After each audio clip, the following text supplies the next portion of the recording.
Pernah kepikiran gak sih dengan semua uang kita yang sekarang ada di aplikasi ponsel, dana kita itu beneran aman gak ya?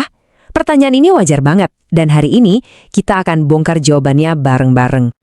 Nah, ini dia pertanyaan intinya. Kita kan transfer, bayar tagihan, bahkan investasi, semuanya cuma dari genggaman tangan. Jadi wajar banget kalau kita bertanya-tanya, fondasi dari semua kemudahan ini sebetulnya cukup kuat gak sih buat melindungi aset kita? Jawaban singkatnya, ya aman banget. Tapi ada tapinya. Keamanan ini adalah sebuah kemitraan. Jadi ini kerja bareng antara teknologi canggih dari bank dan kebiasaan cerdas dari kita sebagai nasabahnya. Yuk kita lihat lebih dalam gimana kemitraan ini bekerja. Oke, kita mulai dari lapisan pertahanan yang pertama dan paling fundamental. Benteng hukum yang dibangun oleh negara buat melindungi kita. Ini adalah fondasi dari rasa aman kita. Gini, setiap bank digital yang resmi dan legal di Indonesia itu nggak beroperasi sendirian loh. Mereka ada di bawah pengawasan ketat dari Otoritas Jasa Keuangan atau OJK yang tugasnya memastikan operasional mereka itu sehat. Dan yang lebih penting lagi, uang kita dijamin oleh Lembaga Penjamin Simpanan atau LPS. 2 miliar rupiah. Ini bukan angka sembarangan ya. Ini adalah jumlah maksimal dana per nasabah di satu bank yang dijamin sama LPS. Jadi ini tuh kayak jaring pengaman super kuat dari negara, kalaupun amit-amit ya, banknya kenapa-napa. Jadi, poin pentingnya adalah selama kamu pakai bank digital yang terdaftar resmi di OJK dan juga peserta penjaminan LPS, dana kamu itu punya lapisan perlindungan hukum yang sangat kuat. Nah, ini adalah dinding pertama dari benteng keamanan kita. Setelah kita ngerasa aman dengan dinding hukum tadi, yuk kita lihat siapa penjaga yang patroli di dalamnya. Inilah lapisan kedua. Teknologi canggih yang digunakan bank untuk melindungi akun kita setiap detiknya. Pada dasarnya, ada 3 pilar teknologi utama yang ngejagain kita. Enkripsi data, autentikasi berlapis yang sering kita pakai sehari-hari, dan sistem deteksi penipuan cerdas yang kerja diam-diam di belakang layar.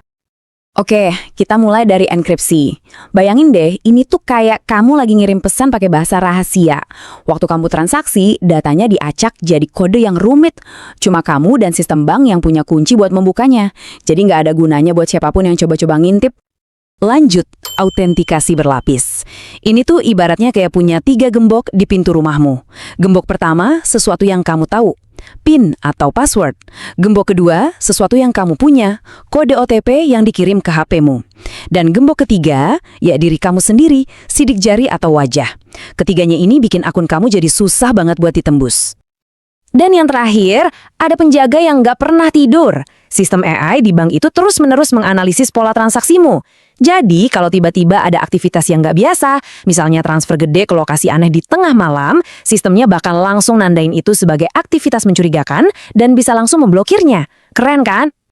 Oke, kita udah punya benteng hukum yang kokoh. Penjaga teknologinya juga canggih. Tapi, semua itu nggak akan berarti tanpa elemen ketiga yang paling krusial. Dan elemen itu adalah kamu. Ya, kamu yang memegang kuncinya. Nah, ini fakta yang penting banget. Di satu sisi, sistem keamanan internal bank itu kuat banget berkat semua perlindungan yang udah kita bahas tadi.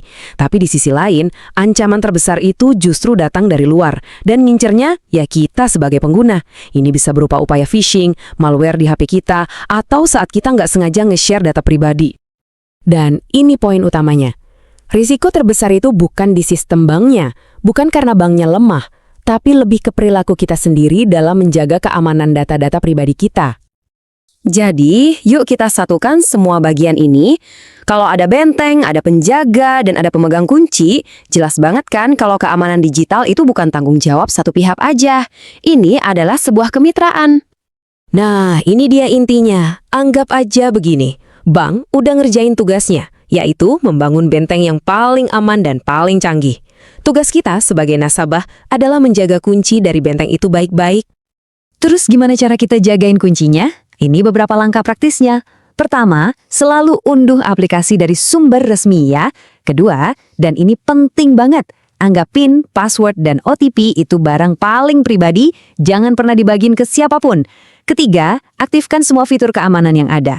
Lalu, jangan lupa rajin update aplikasi dan sistem operasi HP-mu, selalu curiga sama link dan pesan aneh, dan terakhir, hindari pakai WiFi publik buat transaksi perbankan. Jadi inilah kesimpulan utamanya. Keamanan sejati di dunia perbankan digital itu baru tercapai kalau sistem bank yang canggih ketemu sama nasabah yang sadar dan waspada. Keduanya harus jalan bareng. Jadi, pertanyaan terakhir sekarang bukan lagi apakah bank digital itu aman. Pertanyaannya sekarang untuk kamu. Langkah konkret apa yang bakal kamu ambil hari ini juga untuk memperkuat benteng keuangan digitalmu sendiri?